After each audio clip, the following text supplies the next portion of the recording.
Sort of counts down. It sort of counts down on Facebook. Sort of, yeah. Sort of. It goes 3 and then waits a couple of seconds and then goes 2, 1. Yeah,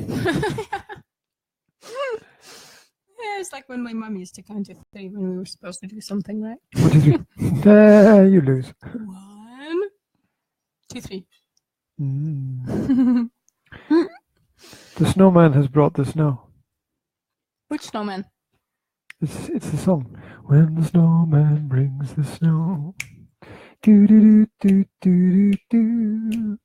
Put a great big I thought it was the other way on around. somebody's face. I thought the snow brought the snowman. Yes, well, you know, all pop songs are culturally Weird. backwards or irrelevant or just messed up in general, which is you know why they do what they do, I suppose. Oh well, it's a nice metaphor anyhow. Yeah, the snow. It's been snowing again today. It's great. Is that a metaphor? I don't think it's The actually. snowman brings the snow. Yeah, obviously, because it's not a real situation. It's a metaphor, which means it's snowing. What's this? What's this about? Why do you keep touching your head? What's this about? I mean, look at that. What's that? What is this? It's Why hair. does it keep standing It's up? hair. Why That's does what it hair- keep defying That's gravity? what hair does. Hair Look at stands that. up. What? Can you do one at the other side as well? And then you have these 2 horns. You could hook your coat on it. No, You- it probably you- wouldn't go down. You could try. I wouldn't stand in one place for too long, just in case someone tried to do that. It's just, and you can't do anything about it. I mean, you know, I try to tuck it back or something, but Well, you can. You can be like me. well, I don't have that problem. will you cut my hair? With a lawnmower, perhaps. Yeah, I have a really nice shape of a skull, so I would actually. This in the shape of a skull. Wow, that's really nice. Yeah, I know it's not one of those features that As men opposed- point at. As opposed to what? Oh my God! What an ugly skull. You know, like, oh, look at that chick! Check out her skull. Forehead like a rhino. Look how she moves that head. Mouth like an alligator.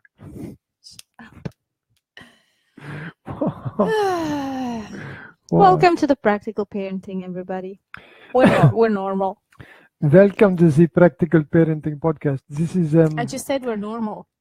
welcome to the Practical Parenting Podcast. Nobody's going to believe Welcome. me. Sit down, have a glass of wine, enjoy. Right. I've just gone Romanian Indian. Right. It's a very strange It combination, but I'm is. pretty sure it exists. It would make a great horror I mean, film. anything exists. If Slovak Or Scottish can exist, musical. then anything can exist. Sorry? I said if Slovak and Scottish can exist as a combination, then anything can That would be like exist. slottish. Or Slovak. Slottish is better. Both of them are terrible. What are you talking about? Oh my God. So Romanian and Indian would be In- what? Rindian? Reindeerian. What? It's Christmas themed. It's December, and we're in the 60s, and I don't mean some kind of weird temperature gauge thing. I mean in numbers of podcasts that we have produced. Wow. We have banged on and hammered out 60 podcasts, which is a lot. Which it comes to about 80 hours of Oh my God. parenting material. Oh my! I'm sorry, Which- guys. What are you I apologizing? apologize for this. Just We'd like took 80 hours of your life. Well, it's it more useful than Netflix, right? Hopefully. No, more educational than Netflix. Okay. Hopefully. More. I don't know. It's going to have more something than something, but I don't know what the something is. More aesthetic. What the fuck was that? You're trying to be a spider? I Or was are you making a pointing- web? was What pointing are you trying to do? It's pointing at your beautiful face. That was pointing. I think when you point, your hands remain stationary. Don't do circles. That is boring pointing. I do dynamic pointing. Oh, dynamic pointing. Remember to do anything. Sorry. God. Remember to do everything in a very dynamic way. Yes. That's it. Absolutely. Yeah. There you go. Oh, look. So, this. So I checked one of the links that you provided when you want to talk to me, you hit me before you say anything. Have you noticed that? Yeah, I know. That's really good. Yeah. You don't. It's not like, can I talk to you? It's like, bang! By the way. Catches your attention. Yeah, I do that because my brain goes into protection mode, like what should I do? Well, it's like that. It's like that neurolinguistics that you said. You know, I'm trying to make a point here. So listen. Yeah, that was subtle. I was checking. Subtle, yeah. But Slovaks don't understand subtle, so that's okay. Thank you. Right. I was checking out the links that the newsletter that we sent out on Saturday. Was it the parenting podcast newsletter? Had some links in it to interesting resources, articles, videos, and so on. And one of those resources was like top 5. I don't think there was a number. It was just videos that women should watch, something like that. TED Talks that women should watch. Yeah, well, you know why I put that there? Because you wanted me to watch it? No, I put it there as a counterbalance to the to the link that was before it, which was a male perspective on principles. And so I thought I'd put in a female perspective as well, because not many. It's one of those things where women don't read articles written by men that much, and men don't read articles written by women that much. Well, it's a lot about what you can relate to. Did you notice I didn't make huge generalizations? I mean, it's hard. Yeah, I've noticed. That was great. Did you notice that? That was great. That much makes all the difference. Welcome to the personal improvement. Yeah, I think it's a lot about what you can relate to, right? I mean, when somebody talks about the male perspective, it is interesting for a woman, but you can't really relate to it very much because you're obviously not a male. So, and you've got a different perspective. I'm not a male. Well, you are. I'm not. So that by that you meant me. Yes, the other way around. Yes. The point that I was trying to make is that I watched the video by this blonde woman. Can't remember her name. It's tall. I mean, you find it there, okay? You find it in our parenting podcast newsletter that you should check out and then you should subscribe to. Top 10 TED Talks. Top 10 TED Talks. See, 3 times fast. Top 10 TED Talks for women. And one of these TED Talks is a lady talking about the body language. Are they all women talking? Yes. Oh, that's really funny. I just it's ironic that the best things for women are by women, of course. Provided by women. Best things, period, are by women. You noticed that massive generalization that I just made. Okay. Back to the point. So this lady, very tall, skinny, blonde hair, talks about really ugly then. Body language. Shut up. Body language and how it can shape your mind. And in the TED Talk, she states that according to the research that they made, the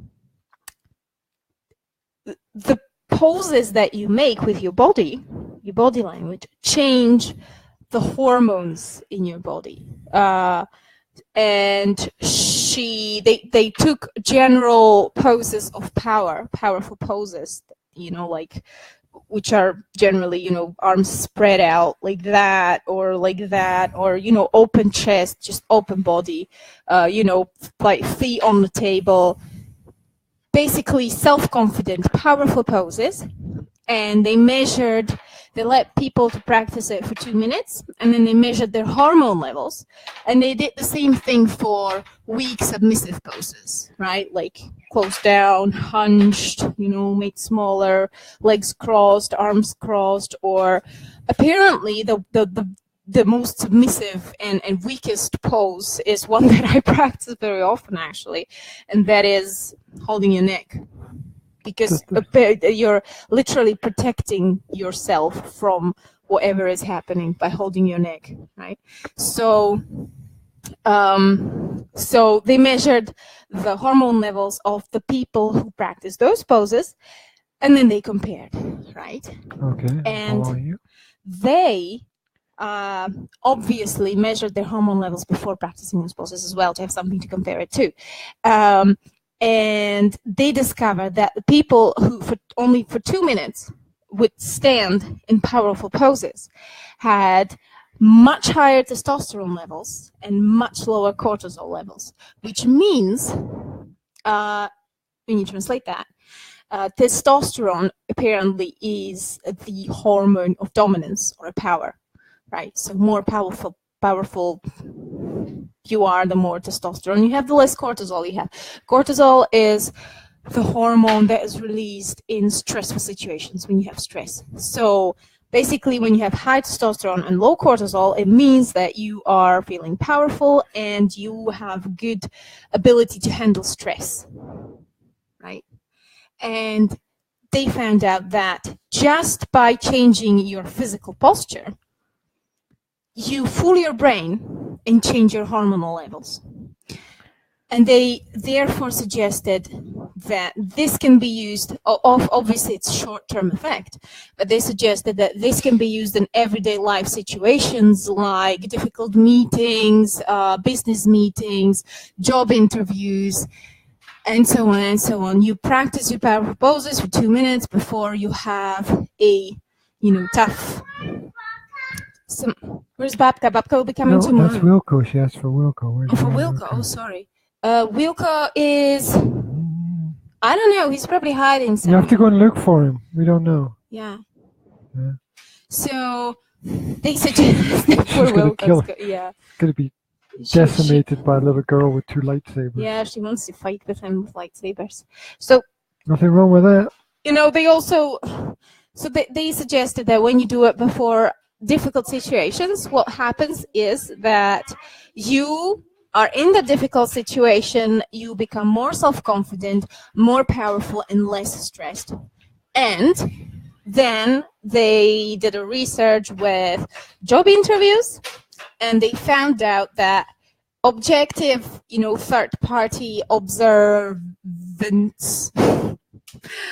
always chose the applicants that have practiced powerful poses before and during the interview, rather than the submissive ones.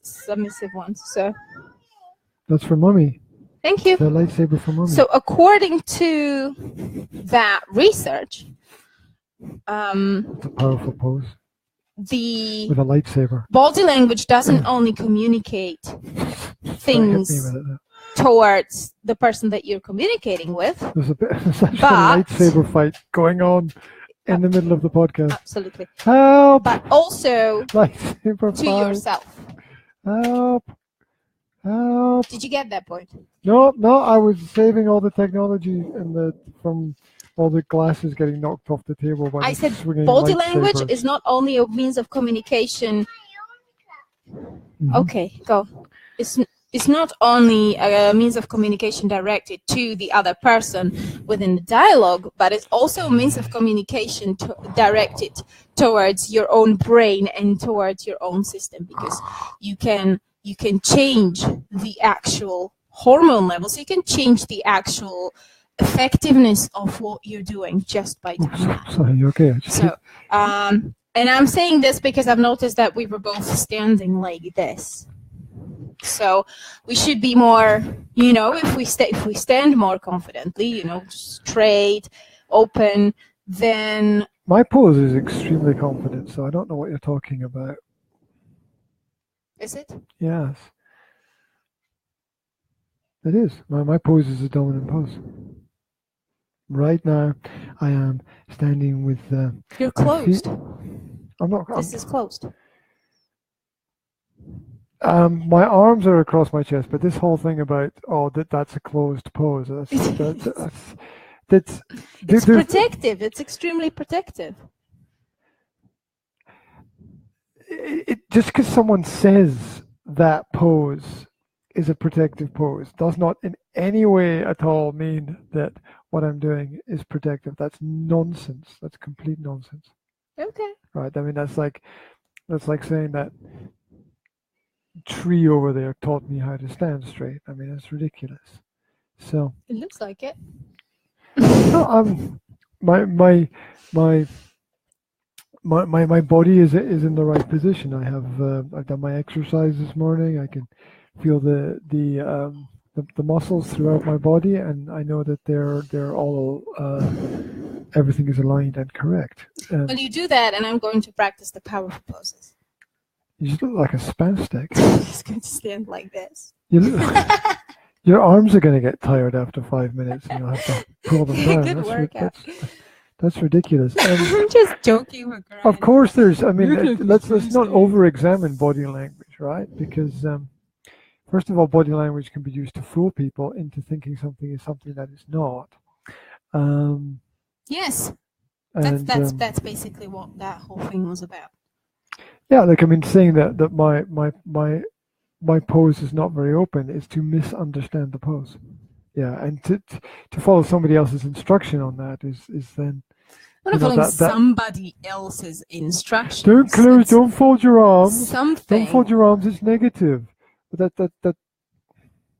It's not based. It's not based on one video that I watched. This is an information that I have come across again and again and again ever since I was 14 and learned that at school.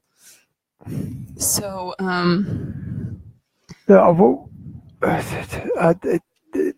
so it's obviously not just opinion of one person. Look, obviously certain positions require certain poses. Yeah.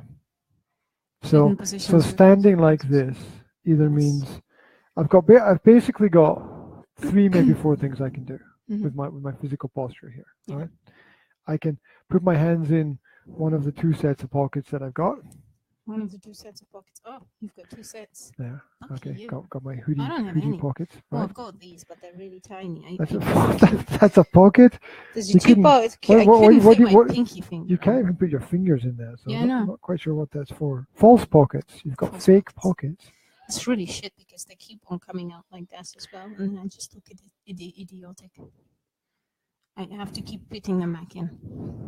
That's useful, right? Yeah, and you have no idea what it looked like, and neither have you there in the phone. You don't want to see it because it does look rather silly. Yes. Anyway, so I can put my hands in my pockets.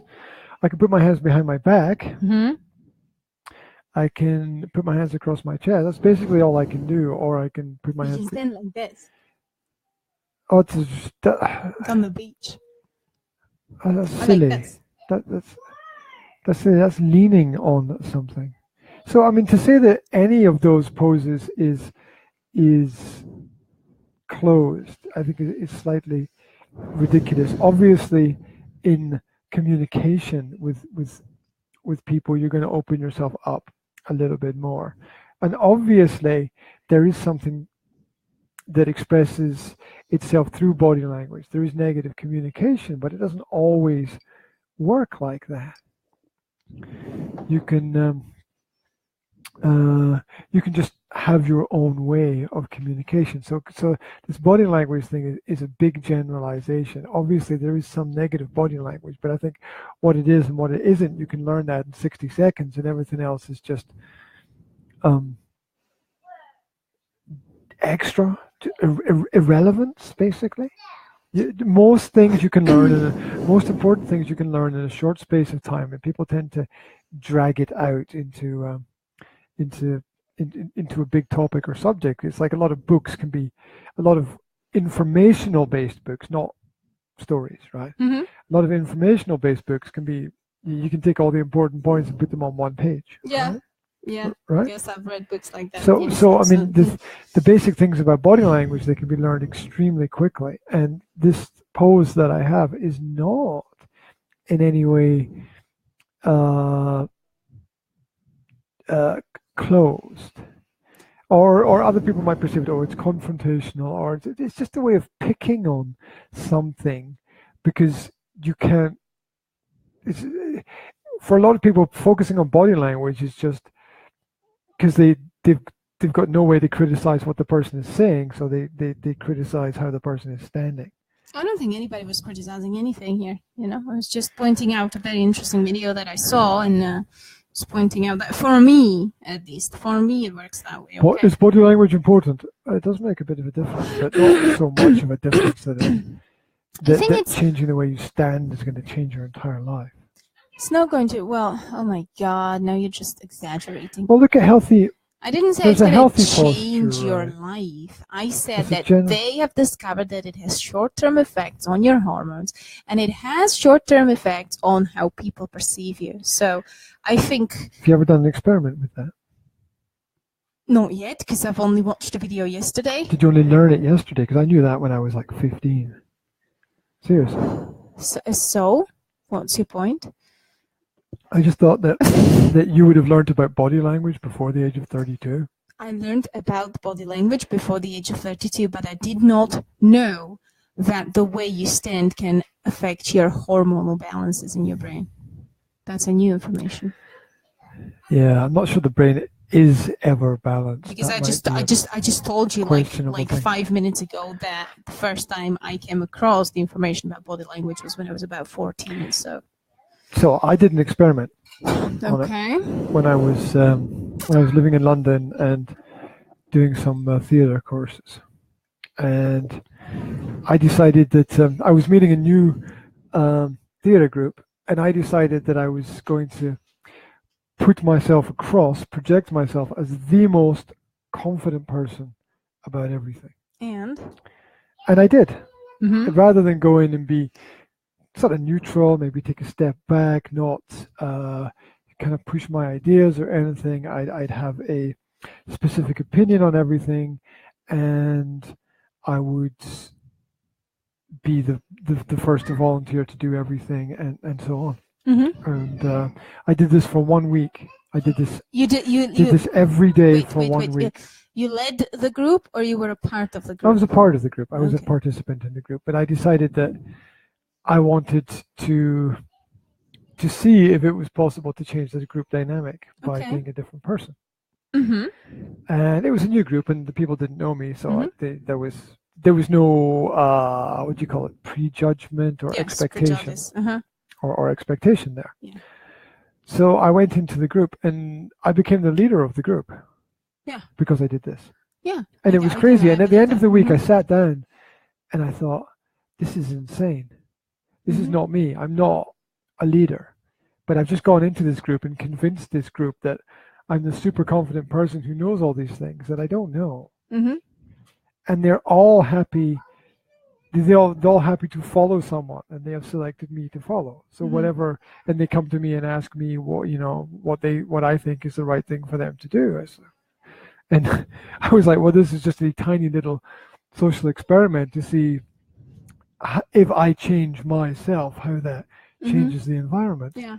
And at the end of the week, I was really confused by it, because it was extremely. Once you set your mind to do it, it was extremely easy to do it. Yeah. Yeah. And the crazy thing was, it wasn't me. And so I was projecting myself as this, this kind of alpha male. Figure to lead this small tribe, and it was interesting. I can't really say too much more about it, but do you need to pee? What happened? What happened, darling? What happened over there? Oh, quickly, you better go. She's in a bit of a panic about something. You Jazzy, who's too. We don't know what she's doing. She's in a bit of a panic about something. I imagine she stood on something and has got something stuck to her foot, probably. Or she's probably got a sticker, because there's She had a hair stuck hair? to her pajama pants. A hair? And a cookie crumb stuck to the hair. So this Oh my cookie God. crumb was hanging off the hair and off her pajama pants leg, and she's panicking about it.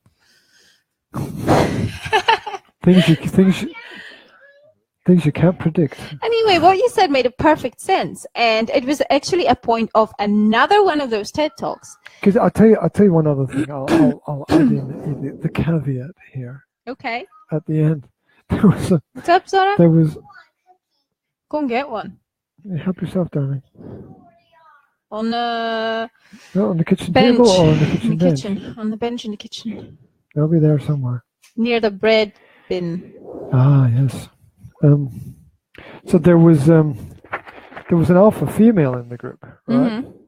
And at the end of the first week, she was like, I want to leave my boyfriend and be with you. And I'm like, oh, for God's sake, this is insane. This is completely insane. I had to say to her, look, just I'm projecting here. This is not really me, okay? So I said you'll see the next week. We had a second week for this theatre project, and I said the second week I'm going to take my foot off the gas and take a step back, and you'll see. Sorry, darling. Hello. Yeah. Okay. What's going on? She wants to put the cookie on the floor. She wants to eat it on the floor. So I said you've got this image of me that's not me. Mm-hmm. Anyway. I was just like I tried to tell an interesting story from the past, but I can't tell the story because the kids keep interrupting. That was an interesting point of another one of the TED Talks, or was it the same? I think it was another one of the TED Talks. And the point was fake it until you become it, basically. You know, that if you... That's a horrible thing to do. That's absolutely the wrong thing to do. No, but what you just said, right? Like how you acted confident. If that's something that is your goal, if that's something that you would like to become, then acting like it is the way to become it. Because the more you acquire the new habit of acting self-confident, the more you will internalize it. And the more you will become self-confident. No? Yeah, I don't think it's... I don't think... That? First of all, self-improvement is not wrong. Secondly, practicing something is not wrong. Mm-hmm. Yeah. Yes. But you want to be... What's this letter? Have you drawn a letter over there, darling? Yeah? Well, you have to come and show it to us, darling. No, I can see it. I can see it perfectly. You can? Here, she doesn't need to move anywhere. Right? You can see it too if you moved your head to the side. Well, right. I did, but I couldn't. Oh, okay. Well, I can see it. She doesn't need to move. Now, I didn't understand if she said ladder or letter. That's the question I was asking. Okay. Letter, yeah? It looks like an L or an H. I'm not exactly sure, but le. Yeah, or it could be a he. It's hard to tell because there's you've got to draw two lines going down, darling, and then one line going across. The point is that, you know, sooner or later, every one of us is going to be in a situation where they feel inappropriate, where they feel like I shouldn't really be here, or I don't deserve to be here, or who do I think I am to be here and to do this? And the point was, unless you get on with it and do it, you will never become the person that you are trying to become. Do you understand what I'm trying to say? Yes, that's how I live my life. Yes, well, that's basically the point. Yeah, but fake it till you make it is bullshit. Because fake it doesn't mean pretend to be someone that you're not. Fake it means... It does. It means trick your mind into believing you're someone you're not. Go against the inner voice that is telling you this is, you know, who do you think you are? Excuse Excuse me, I did not understand that. I think it's against going. Blah. I think it's going against that little voice in your head that tries to keep you back, that tries to keep you safe, that tells you who do you think you are to do this. Sorry, I was trying to be scary. You weren't listening to me at all. I'm not going to repeat it the third time. Well, the first time I listened carefully and you got it completely wrong. The second time you muddled it up, and the third time I got distracted. Anyway, so I'm sorry. So I think if you don't do that sometimes, if you don't go against it, even though you think this, I shouldn't be here, I'm not enough to be here, even though you're going to think that sooner or later in a situation, you should go through that, do it anyway. And even though it feels like you're faking it, because if you don't get the experiences, you will never become it, right? I mean, when I write a blog post, there is a million voices in my head saying, who do you think you are? You know, well, why do you think that people will be interested in this? Who do you think you are to give advice to people? Who do you think you are to write about these things?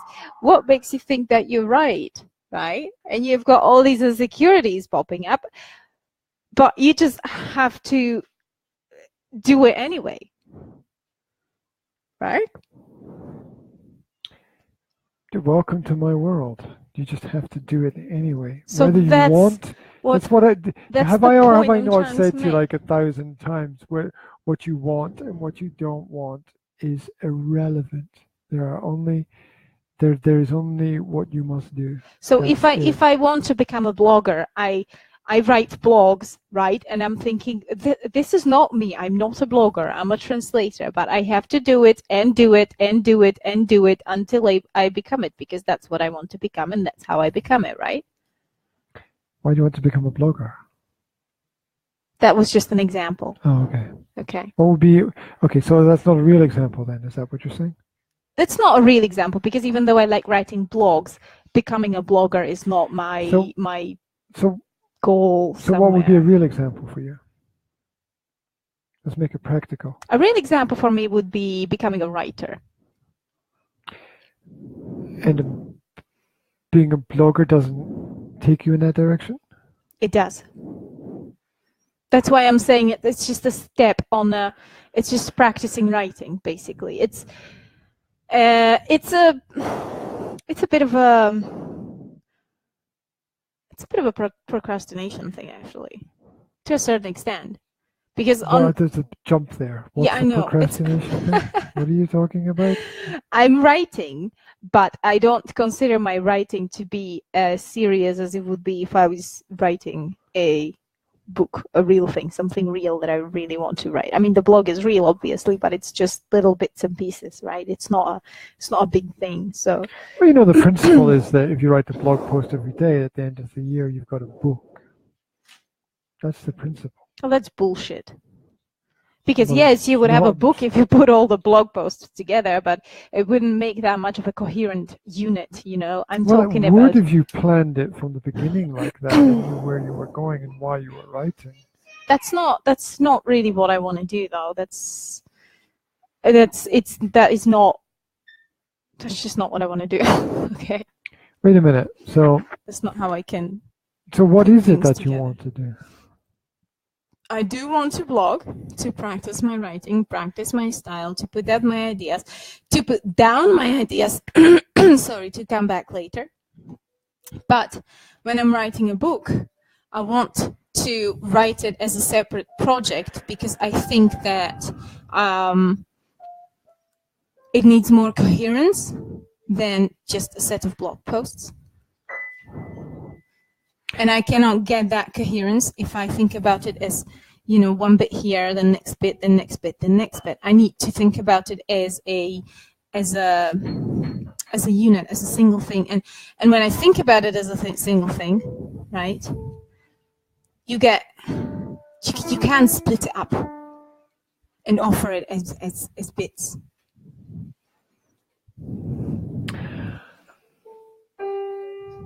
We all work in different ways, so I understand I understand the idea that that's what works for you. I don't think that would be how other people would best do it, but I understand it's not time effective, and I'd like to just, it's something in my head. Let's not overanalyze it right now. I don't want to overanalyze it right now. You don't want to overanalyze it because it's not clear. Yes, exactly. So let's not. Don't want to talk about it. No, change the subject. No, it's like wherever the thing is that you least want to talk about, that's where you most need to go. Good. That's absolutely right. And I know that from my one-to-one work with clients, right? Okay. I know that if ever we touch upon something and the person says, I don't want to talk about it, I know that we'll never get anywhere until we talk about it, because that one block blocks everything, not just that one thing, but everything. Nothing. The people are looking for flow, right? Sorry. People, some got a piano thing going on over there. People are looking for flow. And if you've got just one block, you'll never find flow. You'll never find it at all. Yeah. So I know that from my communication with clients, that the moment they're like, I don't really want to talk about that, from extreme examples like the death of somebody, it's like, I don't want to talk about that because it's emotionally painful. Well, you need to get the pain out, right? Yeah. So you need to talk about it. So that works in plans as well. If there's something that someone's doing and they're like, yeah, no, well, I just don't want to talk about that. Well, that's a sign that you're afraid of it. Yeah, that's a sign that you know that there's something there, that, it's like, I don't want to open that box because there's a fire-breathing dragon in it. Yeah. Right? And right now, I don't want to fight the fire-breathing dragon. It's like, well, you better do it now, because it's just gonna get worse, I suppose. Become bigger. It's just going to become an issue. Hungrier. Yeah, it's become an issue that you drag around with you wherever you go. Hence the word drag on. Well, no, but never mind. But it's a nice connection anyway. Zora, spin her around. I'm sure there's lots of language jokes connected with that. Anyway, principles to live by is what we've been looking at. Again, still. Well, you're quite welcome to bring any topic to the table that you'd like to bring to the table. No, I'm quite happy. Oh, no, complete reversal. I'm not complaining. I just asked. It wasn't a negative question. I just asked. Okay? You perceived my question as a criticism. Tone, shall we after we finish today, shall we play it back and look at the tone and the way in which that was presented? Yes. Okay. Because from my point of view, the tone was expressing surprise. Nothing else. Nothing negative. Okay. And you reacted like I was criticizing. It might be a cultural difference. Surprise is very often mistaken for criticism by British people. Anyway. Yeah. It's a British thing. See, where in some countries, like surprise is surprise. Surprise in Britain often means to British cultures often means criticism. Okay. So it could be a cultural thing going on there. It's like the word adequate. We had the discussion about the word adequate. Remember? Yeah. And for me, adequate was a neutral word. Something expressing something is adequate means basic positive, because it means that something fits the situation. And you said that it's negative. It's negative, definitely negative. It's adequate means it's okay, but things could be better. Well, for me, adequate means, for me and other Slovak people, adequate means this is appropriate for the situation. It fits the situation well. Może być, as So, yeah, obviously there's a lot of cultural differences when it comes to understanding. And then misunderstandings happen. Darling, the cookies are next to the bread. We'll go get a cookie for you, your little sister. Shoopity doopity doo. Shoopity doopity doo. Can you move a bit slower? No. You're going backwards. You didn't find the movie Zootropolis that I mentioned. It's a genius movie. There's this. Did? I've got it. Yeah. Yeah. There's this animal there. I couldn't put it on the disc because the disc is frozen, broken. Okay. I don't know what you can put it on the other is wrong with it. Right? Sorry? You can put it on the other one, right? I could if it wasn't full of super wine octonauts. Right. Anyway, so there's this sloth in the movie. Good afternoon, Rado. How's it going? Hi. I missed our conversation this morning. Okay. And there is the sloth, and he's moving like really slowly, like painfully slowly, right, in the movie, and it's just like Will. So funny. Yeah. Yeah. Right. Like a snowflake falling from the sky, except they're not painful. Right. Like Will. We were actually not like a snowflake at all. We actually made it into a little internal joke, me and Will, because when he was being really slow, I just said sloth, and then he just slowed down even more. And laughed. He does that. He goes slower and slower and slower, and I go slower and slower, and then I stop, and he goes, "Why have you stopped?" Stop because you're not moving. Yeah, I know that happens all the time. Yeah. Right. Principles to live by. Okay. Well, is that Rado that gave us the washing pattern? Thank you. It's wonderful. It smells really nice. Does it? Yeah. It smells of lavender. It's one of my favorite songs. Right. Okay. Yeah.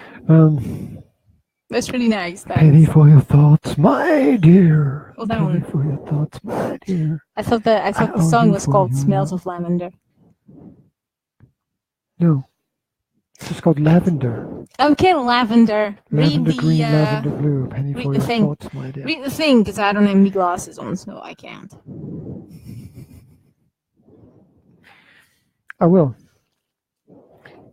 Can I say something not related to this at all? No. We need to do something about all the leaves that have fallen off the plant over there. I know, I keep walking past them? Saying that to myself. But my hands are always full of something, and I'm thinking, I'll just put this down and go pick them up, and then something else happens. Perhaps. Yeah. Okay. Principles to live by. What we're going to do is go through a few principles, try to relate them to parenting, and probably not make any sense at all. Whose principles are these? Mike Cernovich. Okay. Who's he? Who's he? Who's he? He's who? Not important. Okay. Right. A man with a pair of heavy steel things. A man with a bag. At the center. Okay. Or every gypsy that walks past. Right. They don't have bags. They have these repurposed baby prams full of recycling. They do. That's true. That's true. Must be hell trying to push that through the snow. Right. Right. Principles to live by. Here we go. Are you ready? Yes. Are you sure you're ready? I was born ready. Funny person. Okay. Read old books. That's it. Read old books. Yes. I do that all the time. Well, when I have time. Obviously. It's not about you. It's about general principles for life for everybody. Oh, right. Okay. Yeah. Read old books. They're great. I like old books because they it's smell like really bad marketing, isn't it? Yeah. No, because they give you a very, very strange kind of perspective on things. You know, reading about all the social relationships in the past, just give you perspective on everything. Well, I think it's for me about continuity of ideas. Social media and the news changes and moves so quickly. It's very hard to find any consistently reliable or informative reality. So from books, what you get is the ability to focus on an idea for a longer period of time and analyze it. Historical novels. I love historical novels because they're historical. Yes. No, because they give you a humanized view on the historical things that happened in history. You're talking about like sort of a Hemingway's view of war or something like that. For example, or this is a Russian book that I read. I can't remember what it was, but it, just the story of a family, but it gave you the individual's view of Russian Revolution. Okay, and I think it's so important because when you read history books, it's very easy to, just see, okay, this what happened those years, this happened those years, this happened those years, but it's dehumanized. You have no idea what those people were feeling. If you can't put yourself into the shoes of the people that lived in that time, how can you understand what you're reading about? How can you understand the history? Names and numbers is not history. Mm-hmm. And that's what people learn.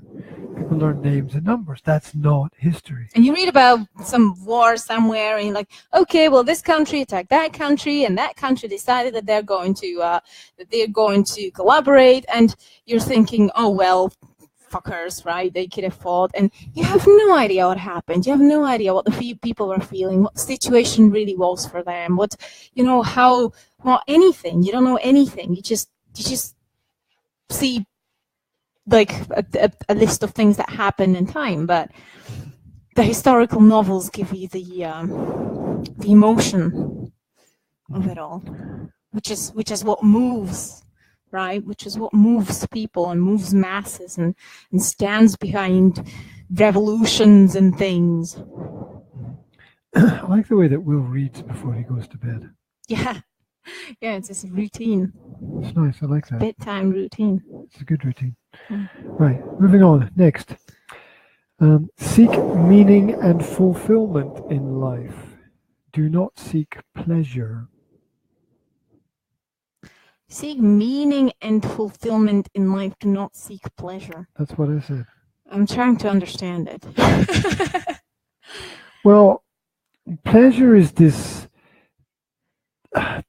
carrot which is used by modern culture as the aim of everything is to create pleasure and be happy, but that happiness never lasts, so people never feel fulfilled. I think when you find meaning and fulfillment, it gives you immense pleasure.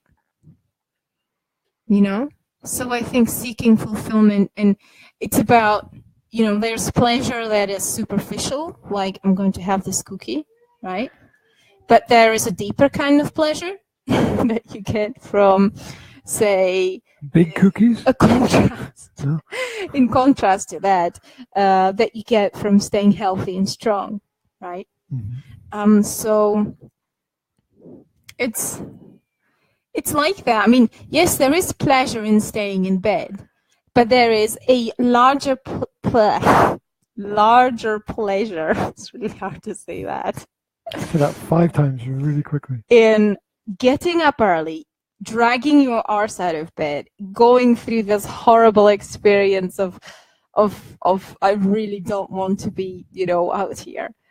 And then getting things done. And after you get the things done, you feel fulfilled, you feel better, you feel like a worthy person, and the pleasure is 3 times as big. So I think pleasure doesn't stand in opposition to meaning and fulfillment. I think it's a direct consequence. There can be superficial pleasures that distract you from meaning and fulfillment, but if you, I don't know. I sort of see pleasure as always a distraction from things. Well, the aim of life is not for things to be pleasurable or to seek pleasure. Yes, you can have see it as a fun at certain points in time, but I see pleasure as a reward, as a natural consequence. Why should people get rewards? It's a natural consequence. Why? Why do you do anything? What's the motivation of doing? What's the incentive? You always say with kids, incentivize, give them incentive. And the incentive you always give them is some kind of pleasure, isn't it? We'll tidy up your room and then you can play the computer game for 10 minutes. That's pleasure. I think pleasure is the natural consequence of finding meaning and fulfillment. I don't think it's, I don't agree with that. I don't think it is pleasure. What is it? The game is a quest and a challenge. It's not specifically a pleasure. If he likes doing it, it's pleasure. Anything that you like doing is pleasure. I think there's a difference in purpose there. I think that pleasure very rarely has a greater purpose, maybe never has a greater purpose. Whereas other things in life do have some kinds of purpose. I mean, take the example of a picture of Dorian Gray, right? Okay. The man who seeks pleasure. As his main goal in life, and as a result, he became engulfed in his own fantasy world. Yes, but you're not listening to what I'm saying. Sorry, no, I was speaking. Actually, I'm trying to say that pleasure is not a goal, but a natural consequence. I think for a lot of people, pleasure is their goal. Yes. I think for a lot of young people in the modern world today, pleasure is their goal. Yes, but I've qualified at the beginning that there is superficial, pleasure that you take as a goal, like, I'm going to do some smoochy with this lady over here just to have some pleasure, right? And then what did you say? You're going to make a smoothie? What was that? That's the wrong type of pleasure, right? And then there is pleasure that smoochy is the wrong kind of pleasure. Yeah, shut up. No, I'm just repeating what you're saying. I'm saying pleasure for the sake of pleasure is the. You got me all mixed up. What? I haven't done anything. The superficial pleasure that you seek for the sake of just having pleasure is the wrong kind of pleasure. The right kind of pleasure is the pleasure that you derive from doing something meaningful, something true, something that makes sense and fulfills you and helps others and so on. Smoochy is cool. I don't have a problem with smoochy. But you have to, it has to be more than just that. Right. It has to be more than smoochy. Yes. It has to be a meaningful smoochy. Smoochy, that's smoochy. Or what are you talking about? No, you have to have deep feelings for the person. You have to feel fulfilled with each other. You have to, it's not just about the smoochy because that's the superficial pleasure, but it's just about the smoochy. You have to go deeper, baby. Deeper. Right. Okay, well, can we move on? Okay. Can we move on? Deeper connectedness is what I meant. Yes, absolutely. Right. Okay. Just to be clear. On the Western Front? Metaphysical levels. Perhaps. Okay. Moving on. Life without community makes little sense. What does it mean? What does it mean? Life without. Yeah, it means you can't get through life alone. You need connection. Well, what is the meaning of your life? What is the fulfillment of your life if not work for a certain kind of community? I mean, you can't just work for yourself, right? What kind of meaning do you have? I mean, any meaningful work that you do gives something to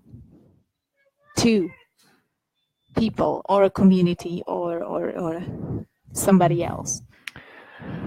No? Even artists, when they create their arts, are not making it for themselves. Well, I think work is about legacy. That's the true meaning of work. It's about what you leave behind you for other people. You either leave something that other people can build on, or a giant fucking mess they have to clean up. Yes, but the legacy doesn't have to be in the future. It can happen in the present, obviously. You're building it right now. Yeah. Because you can only do things in the now. Yes, but what I'm saying is, you can help people in the now, right? There's a kid who looks like a zombie. What is it? What happens to be the problem, Will? Oh dear.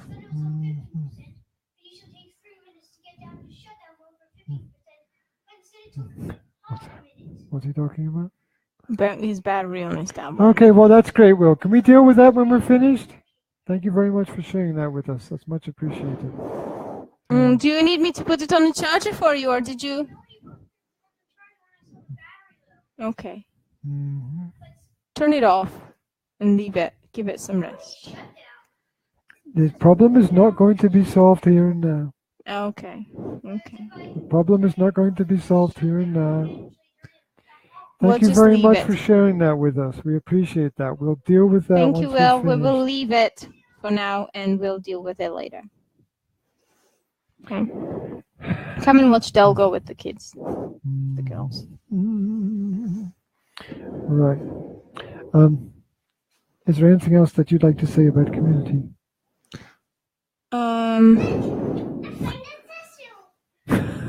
No.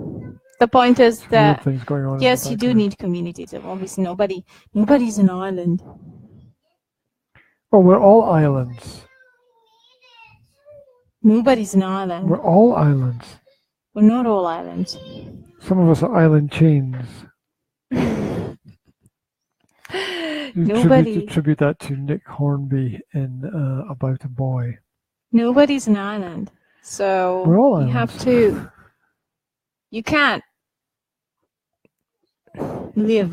I am a rock. Without I am an island. A certain type of community. I agree with that. Okay. Yes, because community gives you connections. Connections give you. I can imagine a situation where people actually have to apply this as their principle to remind themselves on it, because if you imagine a corporate setting, right? You're aware of what's going on over there. Yes, I'm aware that Sora is bandaging Jasmine's foot with toilet paper. I imagine that in a corporate setting, when you work in an office, you can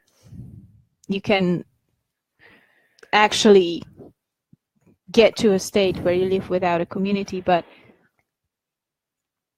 in any other environment, I imagine it's really difficult to do that because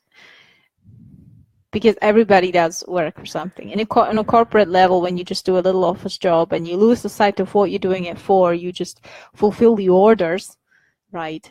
That gets you disconnected. But when you know what you're doing, who you're doing it for, then you can't really lose sight of community, can you? Oh, that's a very good point. I mean, if you look at it from a parenting perspective, right? I mean, if you're doing things for your kids, then hopefully what benefits your kids has some benefit within the community at the same time. It wouldn't be much sense to give your kids a benefit that would not benefit them within the community. Yeah, absolutely. If you put your work that you do for your kids out there, for example, in a blog post or whatever else, right? Mm-hmm. Then you can just kill two birds with one stone. Dun, dun, dun. Okay, here's a strange one for you. Breathe properly. Principles to live by. Breathe properly. That's an interesting one. My mom told me a story once about her colleague when she worked in a certain school, and she stopped said breathing that and died. No, she said that her colleague suffered migraines. Mm-hmm. She said she suffered severe migraines that would just come just like that. And my mom said that, you know, they were trying to help her. They were suggesting, you know, things that could help. And my mom just out of the blue just told her, you know, breathe. She said, breathe. She's like, start breathing. And she said that when the woman focused on her breath, you know, realized that she gets a migraine when in situations when, you know, she's stressed and she doesn't breathe properly. So, so breathing actually helped her relieve her headache. So I think proper breathing is important. Yes. And it can change your entire, not just physical, but your entire emotional state as well. When you're angry, when you're stressed, just focusing on the breath. I mean, that's what meditation is based on, isn't it? And a lot of meditation practices, they tell you, you know, focus on your breath, because it's the thing at hand that you can use to refocus. Well, yeah, according to a lot of scientific studies, you can't be afraid if you remain in control of your breath, basically. Because if your breath remains even, that means you are in control. I'm not sure I agree with that, because I'm a very fearful person and I can be afraid even when I'm in control of my breath, but it definitely helps. It's something to be aware of, at least. Yes, for absolutely. People, which is very important. Jazzy, you're wasting the toilet paper. She's unraveling the toilet roll across the floor. And re-raveling it. Well, that's what kids love doing. I know, they love it. It's just... She's enjoying it so much. It seems a shame to... It's like a giant snowball, isn't it, Jazz? It is. And what do we do with snowballs? I just love the toilet paper wars. They do that like once in a month, one of them gets a hold of a toilet roll, and then it's just like toilet explosion. Toilet paper explosion. Yeah, well, yes, obviously. Need to get to try it. Okay. Sorry, that would be nasty. With a big T at the end. Right. There we go. Let's do one or two more. Okay. Principles to live by. Accept that you can't change others. Understand this and move on quickly. That is so hard. That is so hard. And especially if you're a parent trying to shape your kids. Oh yeah. Yes, absolutely. In parenting, it's super difficult because we tend to believe that 100% of our children can be shaped and modeled, and that everything depends on our parenting skills, and that their entire future basically is written by us. And you tend to think, wait, what did I do to cause my child to turn out this way, right? I mean, your child misbehaves, your child expresses their opinion, there's a very strong opinion, and you're thinking, where have I made a mistake? What have I done wrong? And you don't realize that they're not your canvas to paint. They're not your little statue to create. I mean, you have a huge influence on them, but you have to respect that they are an individual person. And just like in relationship, in a romantic relationship or in friendship, you can't change the person. You can love them, you can accept them, or you can, you know, there are always going to be things that you cannot identify with, but you can accept them as a part of that person. Or if it's something that you can't accept, then you just let go, right? With kids it's a bit more challenging because you can't just let go, right? So, but we are here to. But I don't know any parent who wouldn't love their child with everything they have, right? I know that there are behaviors that are challenging, but I understand them as calling for help, you know, as areas that the kids need help with. Very often the kids cry for help as the parents cry for help. Yes, that's a good point. That's a good point. Because they just reflect. Very often they reflect what we're doing. But yeah. Yeah, the point is we have to learn to distinguish what is my child's personality, what is their unique part of themselves, and what is just a behavior that is a call for help, or what is a communication problem that they need help with, you know, to learn how to communicate properly. So if your child is, you know, stubborn and doesn't listen, and is bossy, then celebrate their leadership skills and help them learn how to communicate them properly, right? Mm-hmm. Absolutely. So, Jazzy, could I have that, please? Because one toilet roll covering the whole room is enough, I think. Can you play with the one that you've already unraveled? That's it. Unraveled, unentangled. And could you give the second one to me, please? Jazzy, Daddy needs a tissue. Can you give it to him? No, that's just going to cause her to unravel it even more. That's not going to work. Oh, bless you. Okay. Oh, okay. Just a bit. I think Can I'm I have gonna a big? need all of it. Can I have the big one? Because you can't do the same thing again, darling. Because it's going to be in a mess, and we need the toilet paper for when people go to the toilet. Actually, it's not so that it can be wasted. What if you need to pee? Yeah. What are you going to use then? What if there's no paper for anybody? You faking a sneeze over there, little girl. Are you faking a sneeze?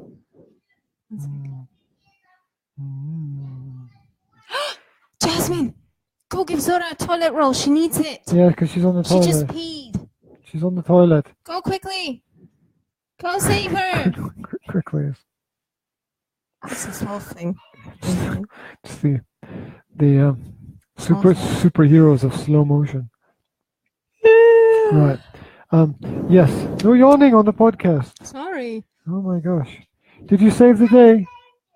Oh. Well done, darling. Well, I went to sleep at 3 o'clock last night, so I'm sorry if I'm not as fresh as a freaking butterfly. Daisy. Fresh as a daisy. Right. There we go. Yes. Accepting you can't change others is pretty important. Last night, actually. Changing yourself is hard. Changing others is impossible. Absolutely. So many marriages would be much happier if they realized that. Right? Well, there's so much frustration coming out of the fact that the man can't change the woman and the woman can't change the man, and they're just not happy, and they keep expecting the other one to change, and they just won't change. The deciding factor is always the fact that second marriages are less successful than first marriages. And this shows that if you didn't make the right choice the first time, you're not going to get it right the second time either. Because you're just perpetuating the same mistake. Yeah, because and you're it's not prepared. I'm not finished. Sorry. You're talking right over the top of me there. Sorry. And you're not prepared to put in the time to work it out. Yes, because a lot of people don't. Because this is the basic stuff that a lot of people doesn't realize, that you can't change others, and that there is not going to be anyone on the planet that will be perfect for you with like no flaws. Mm-hmm. Right? So there's always going to be something, and either you are willing to love the person with whatever they come with, or you don't. And if you expect, you know, that this guy is great, if only he didn't do that, and if you marry them and then expect them to change, that's just silly, because they're not going to.